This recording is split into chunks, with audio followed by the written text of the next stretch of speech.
নমস্কাৰ বন্ধুসকল, আপোনালোকে চাই আছে ক্ৰিকেট গুৰু আছাম ইউটিউব চেনেল। 15 মে তাৰিখৰ পৰা অনুষ্ঠিত হ'বলৈ গৈ আছে গুৱাহাটী বৰ্ষাপাৰা ষ্টেডিয়ামত IPLৰ প্ৰথমখন মেচ আৰু দ্বিতীয়খন মেচ 19 মেত হ'ব।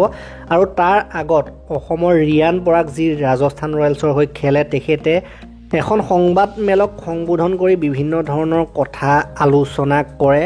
তেখেতে সংবাদ মেলত কি কথা ক'লে সেইসমূহ আমি আজি আপোনালোকক দেখুৱাম, লিখিত আকাৰত দেখুৱাম, কাৰণ কপিৰাইটৰ কথা থাকে। যদি ভিডিঅ'টো আমি বেলেগৰ পৰা আনি দি দিওঁ তেতিয়া সাধাৰণতে সমস্যা হোৱাৰ সুযোগ থাকে, সেইবাবে আমি ভিডিঅ'টো নিদি লিখিত আকাৰত দেখুৱাবলৈ চেষ্টা কৰোঁ।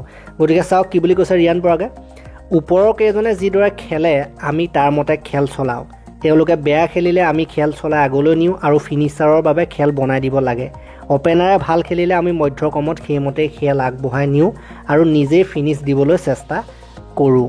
একেৰাহে 3খন খেল হৰাৰ ওপৰত তেখেতে কয় যে শেষৰ 3খন খেল হাৰি আহিছোঁ, যদিও আমি সেইবোৰ ভাবি থকা নাই।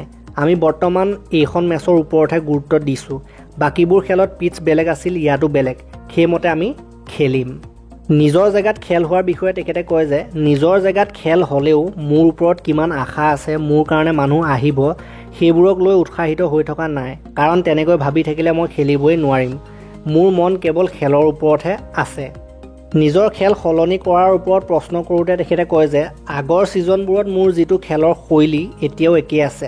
মানুহে সলনি হৈছে বুলি ভাবিলেও একো সলনি হোৱা নাই। মই আগতে যিদৰে খেলোঁ এতিয়াও সেইদৰে খেলি আছোঁ।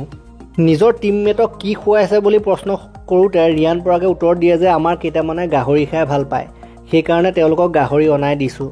বাকী ফুৰিবলৈ যোৱাৰ প্লেন আছে, কামাখ্যা আৰু কাজিৰঙা চাবলৈ যোৱাৰো কথা আছে। এইবাৰ IPLত বলিং কিয় কৰা নাই সেই বিষয়ে সোধাত তেখেতে কয় যে আজিকালি ইম্পেক্ট নিয়মৰ বাবে 6জন বলাৰ আহি যায়, সেইবাবে বলিং কৰিব পৰা নাই। এইটো কোনো ক্ষেত্ৰত ভালো লাগে, টিমৰ কাৰণে বেছি বলাৰ খেলে, কিন্তু নিজে বলিং কৰিব নোৱাৰাৰ দুখ থাকি যায়। এইদৰে ৰিয়ান পৰাগে সংবাদ মেলত বিভিন্ন ধৰণৰ মন্তব্য আগবঢ়ায়।